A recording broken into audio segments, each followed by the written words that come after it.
नमस्कार.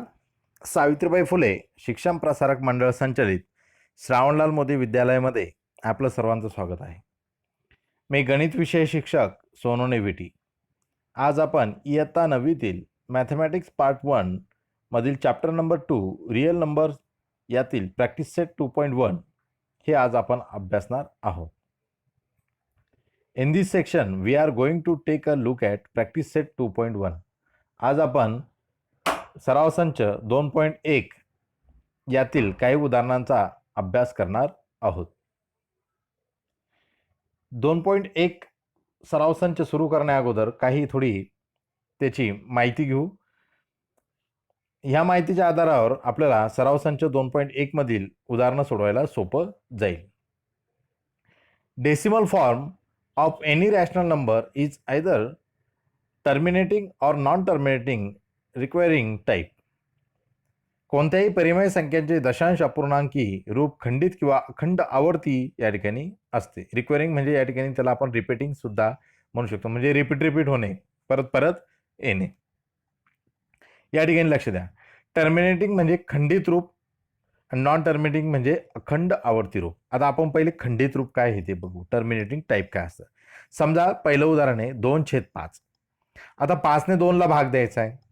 हा भागाकार जर आपण केला तर या ठिकाणी येतो 0.4, म्हणजे बाकी शून्य राहते, पूर्ण भाग जातोय. 4 नंतर दशांश चिन्ह नंतर जे 4 आहे याच्या पुढे कोणत्याही प्रकारची संख्या पुढे कंटिन्यू चालू नाहीये आणि त्या ठिकाणी ती संख्या स्टॉप झालेली, म्हणजे हे खंडित रूप आहे. ठीक आहे. आता त्यातलं दुसरं उदाहरण बघा टर्मिनेटिंग टाईपमध्ये -7/64. या ठिकाणी याचं सुद्धा डिव्हिडेशन जर आपण केलं, या ठिकाणी भागाकार जर आपण केलं तर 64 ने 7 ला भाग देत असताना -0.109375 हा पूर्ण भाग गेला. आपण जर कच्चा भागाकार केला तर आपल्या लक्षात येईल या ठिकाणी अशा पद्धतीचा भाग या ठिकाणी जातो. मग या ठिकाणी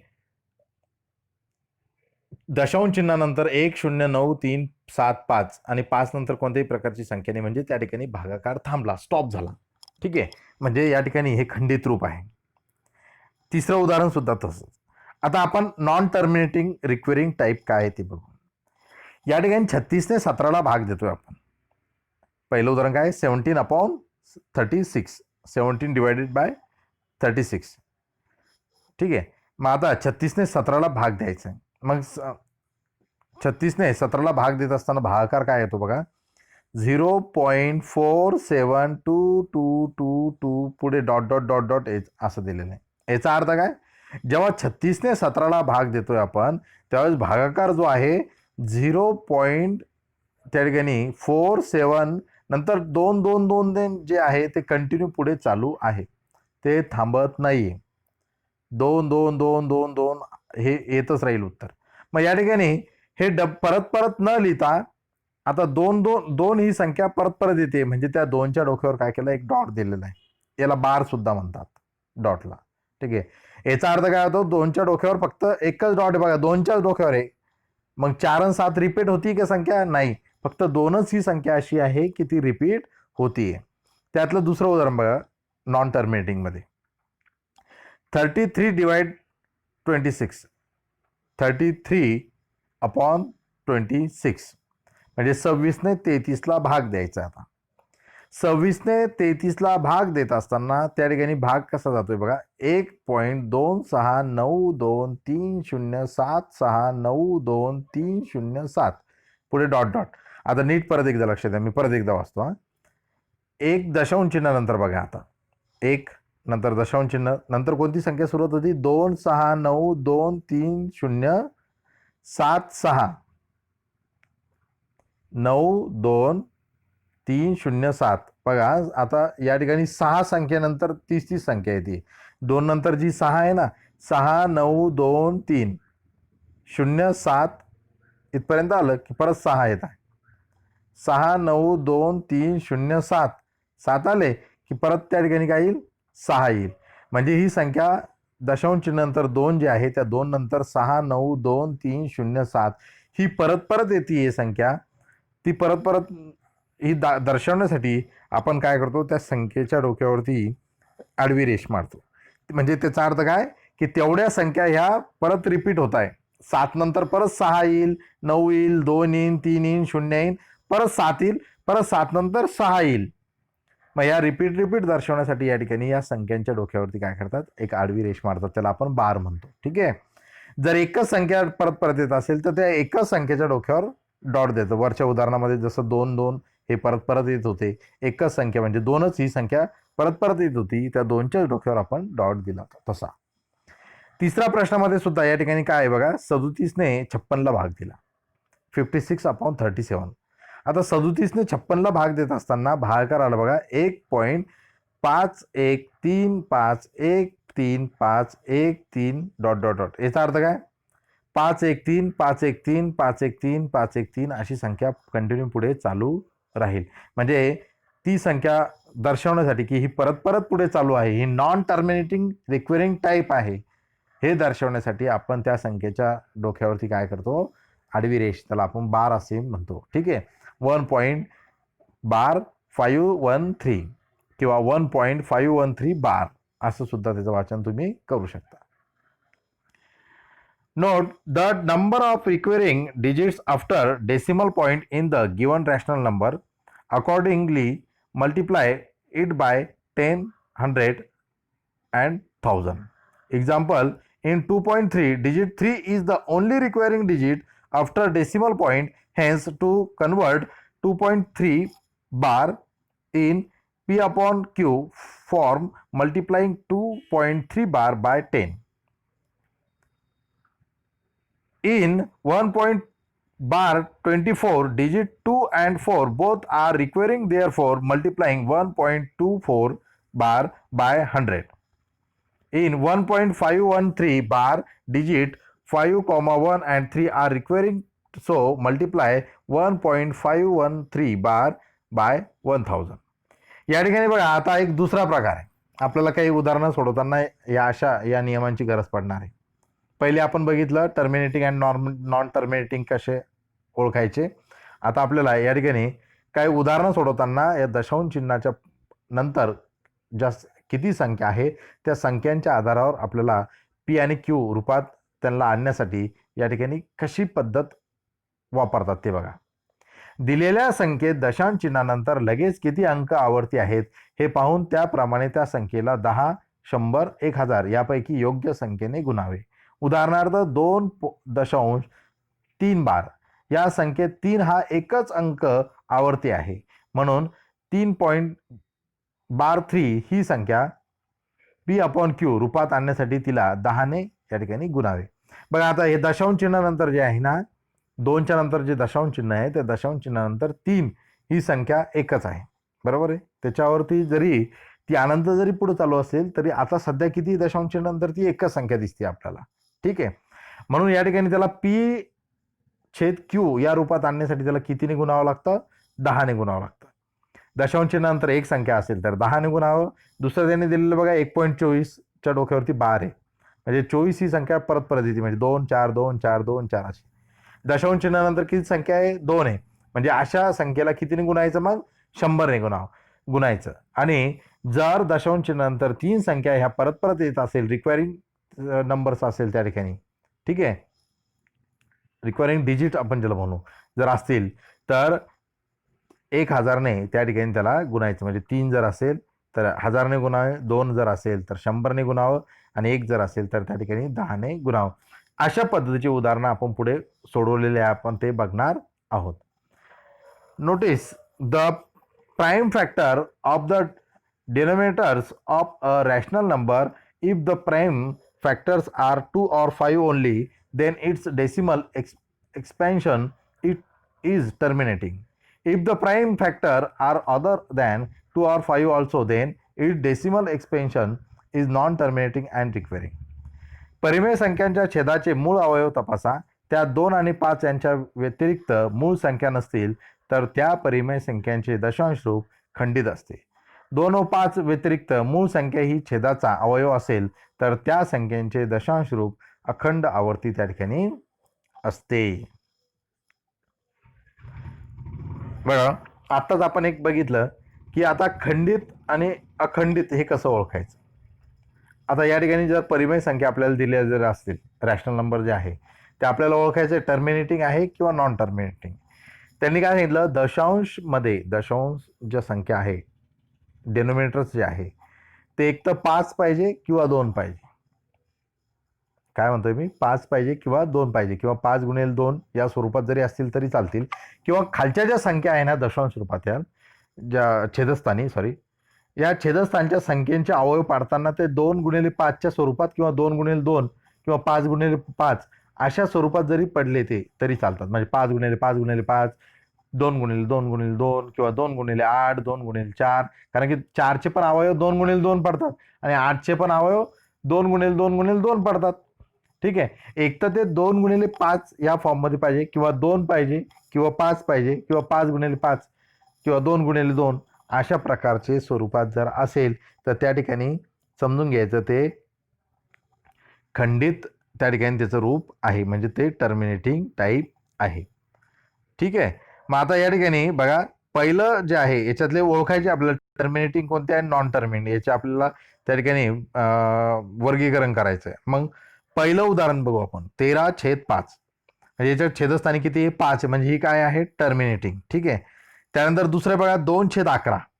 आता 11 आहे, म्हणजे ते 11ला जर आपण अवयव पाडले, त्याचे आपण जर फॅक्टर पाडायचा विचार केला तर 2 गुणिले 5 10 होतात, आणि 2 गुणिले 2 असे किती करण्याचा प्रयत्न केला तर 11चे फॅक्टर हे 2 गुणिले 5 या स्वरूपात पडतच नाही, किंवा 5 गुणिले 5 असेही पडणार नाही, 2 गुणिले 2 गुणिले 2 असेही पडणार नाही. म्हणजे 11 ही काय आहे, नॉन टर्मिनेटिंग त्या ठिकाणी रिक्वेरिंग टाईप आहे. त्यानंतर बघा, ती थर्ड नंबर 29/16. आता हे टर्मिनेटिंग टाईप आहे. आता हे कसं टर्मिनेट टाईप आहे बघा, या ठिकाणी आपण 16चे अवयव पाडू. समजा कच्चं करायचं तुम्हाला जर करायचं असेल, अवयव पाडणे म्हणजे त्या ठिकाणी फॅक्टर म्हणजे कसे, आपण 2ने 16ला भाग देऊ, 2 16. ठीक आहे. म्हणजे 2 गुणिले 8 म्हणजे किती, 16.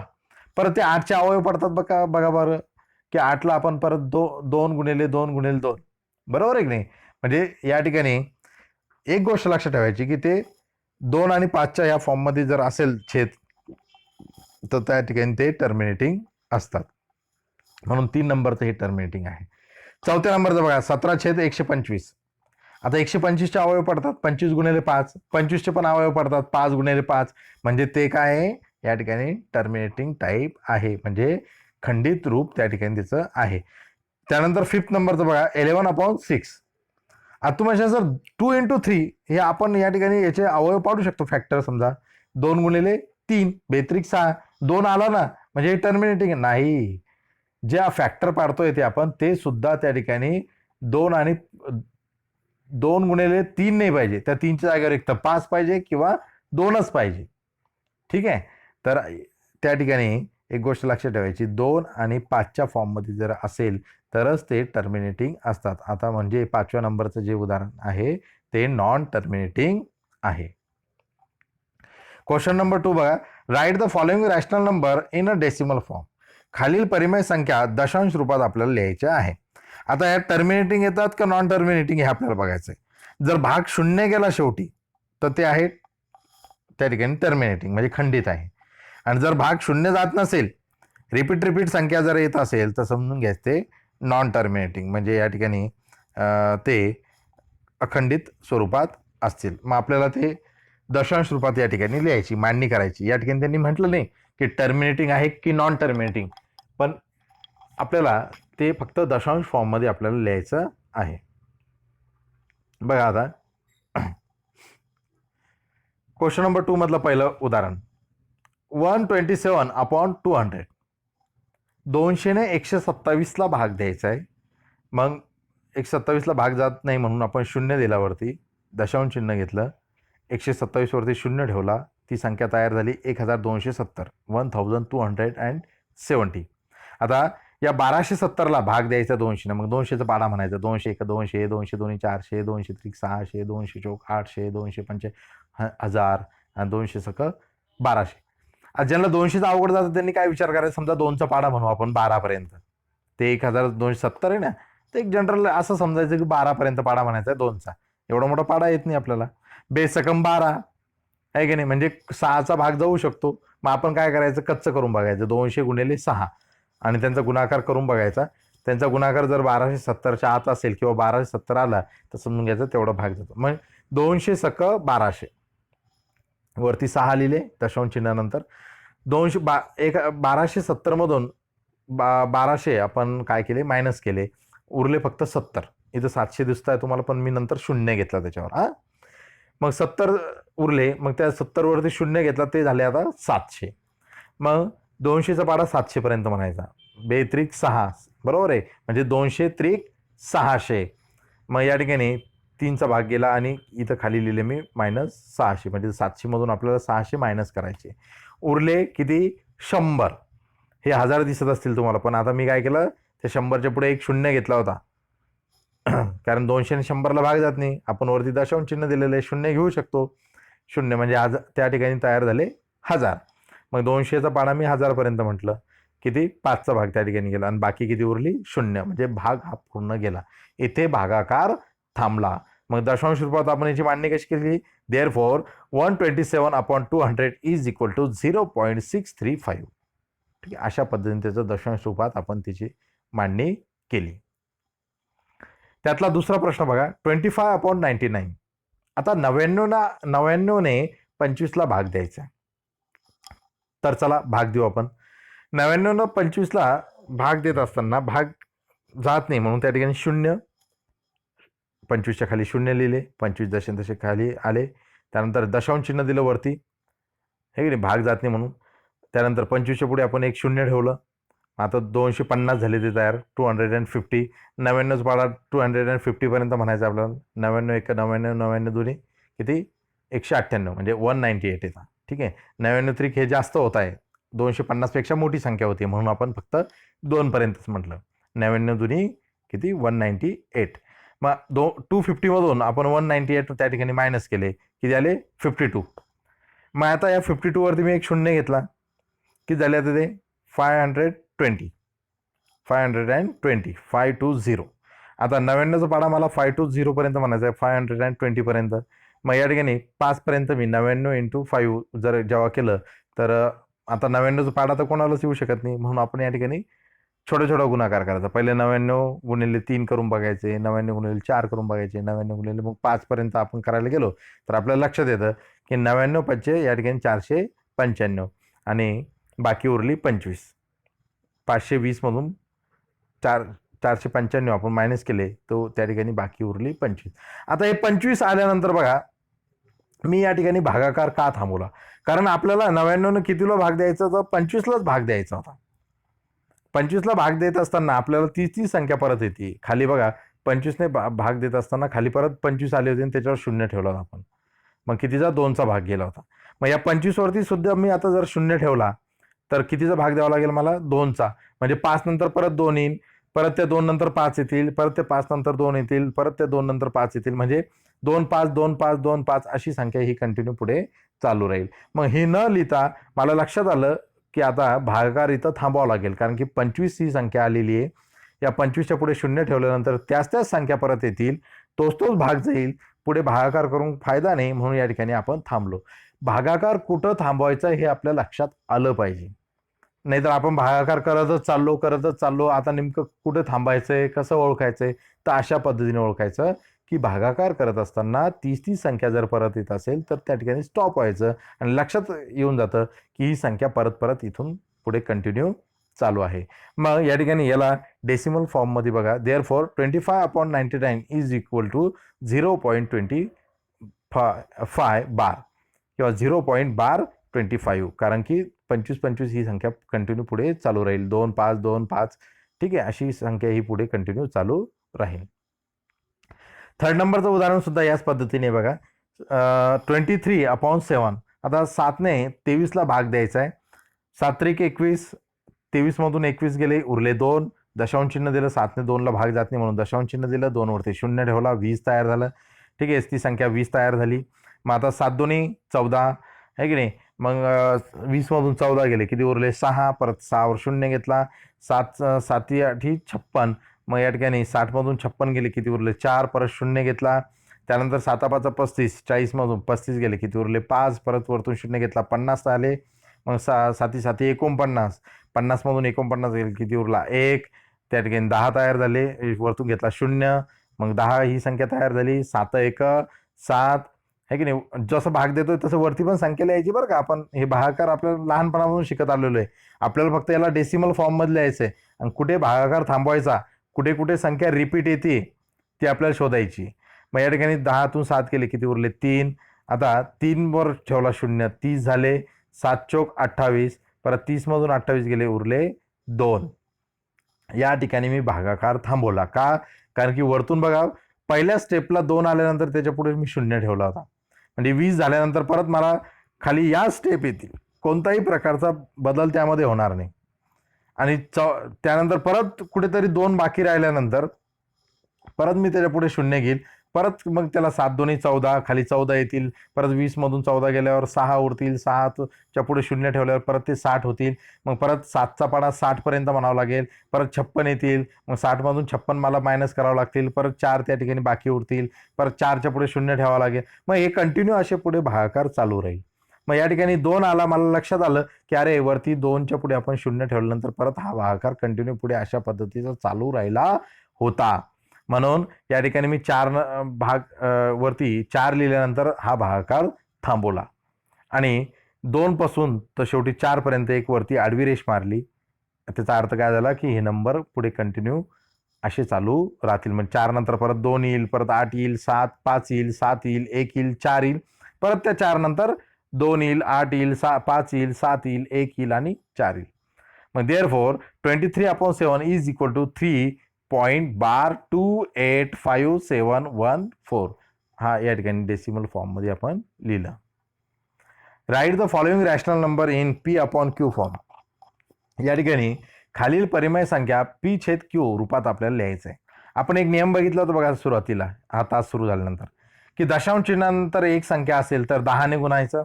दशांश चिन्हानंतर जर 2 संख्या असेल रिपीट होणाऱ्या तर त्याला 100 ने गुणायचं. दशांश चिन्हानंतर जर 3 या संख्या रिपीट होत असतील तर त्याला 1000 ने त्या ठिकाणी गुणायचं. मग ही पद्धत आपल्याला या उदाहरणामध्ये कामं येणार आहे.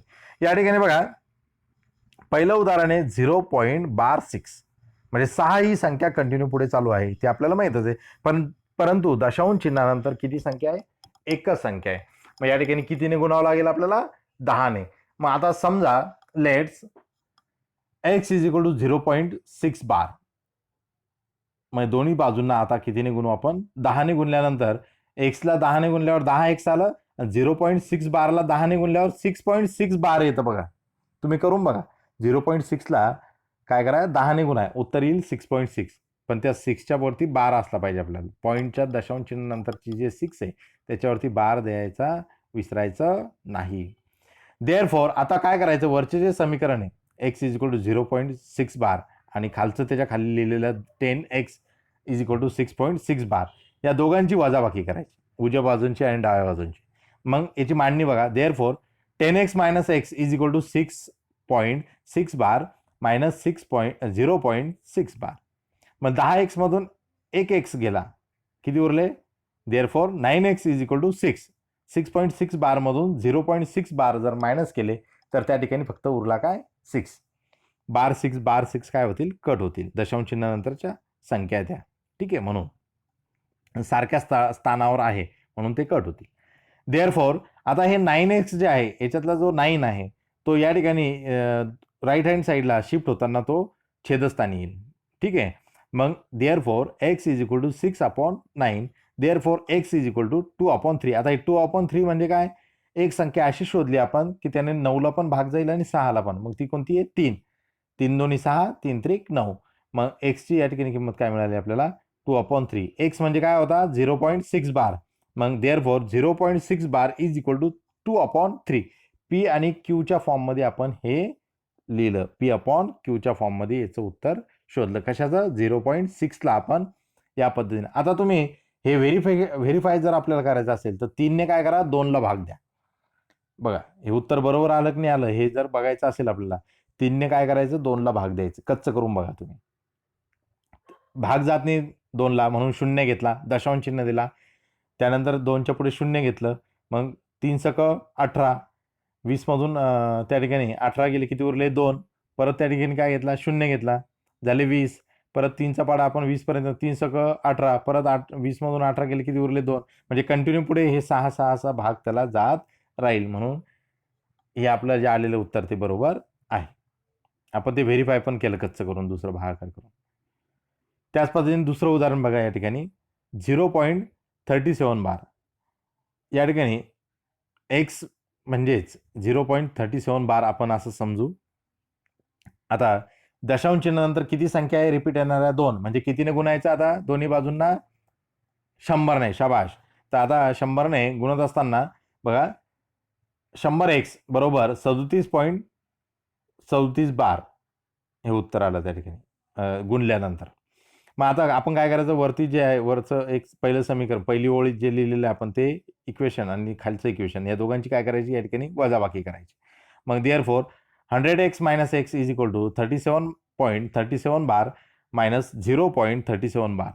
मग या ठिकाणी 100x - x उत्तर काय आलं? 99x. 100x मधून 1x आपण कट केला, 99x. There is equal to 37. इकडे पण 37.37 बार मायनस 0.37 बार यांची वजाबाकी केल्यावर फक्त काय उरला? 37. दशांश चिन्हानंतर दोन्ही साईडला बार 37 होते, ते काय झाले? कट झाले. उरला फक्त 37. Okay. Therefore x is equal to 37/99. आता हे 99 पॉईंट इकडं कसे आले हे तुम्हाला दरवेळेस सांगायची गरज नाही पडली पाहिजे. इकडे गुणाकारात होतं, राईट हँड साईडला येताना ते भागाकारात आले. x म्हणजे काय? 0.37 बार. मग 0.37 बार या ठिकाणी आपण P/Q फॉर्ममध्ये कसं लिहिलं? 37/99. ओके. थर्ड नंबर बघा 3.17. मग सुरुवातीच त्याच पद्धतीने आता 3.17 म्हणजे काय? x समजू आपण. Let x is equal to 3.17. दोन्ही बाजूंना कितीने गुणला आता? 100ने, कारण की दशांश चिन्हानंतर किती संख्या आहे? 2 रिपीट होणार आहे, म्हणून 100ने या ठिकाणी गुणलं. 100x is equal to 37.17 bar. ठीक आहे. मग 100x - x is equal to 370.17 bar minus 3.17 bar किंवा बार 17. मग 100x मधून 1x केला, 99x इज इक्वल टू 314.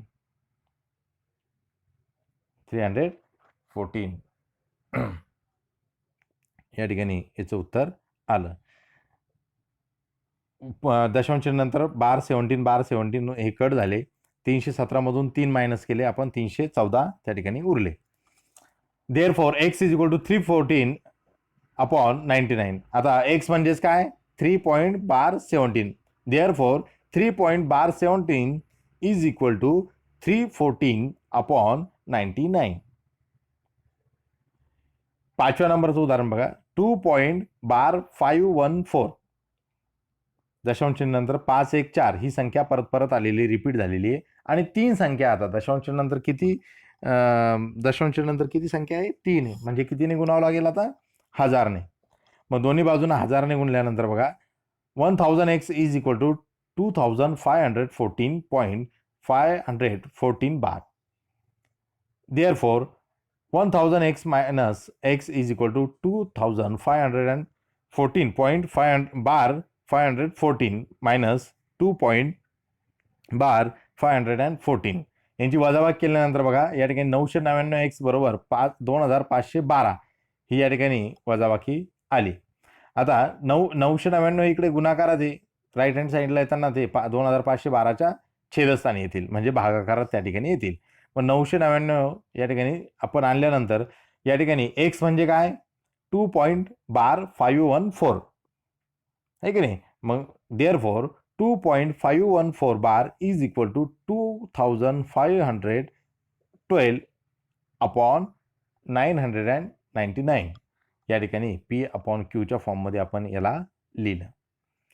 तर विद्यार्थी मित्रांनो, लेक्चर नंबर 6 मध्ये आपल्याला chapter number 2 real number practice set 2.2 आणि प्रॅक्टिस सेट 2.3 हे आपल्याला बघायचे आहे. धन्यवाद.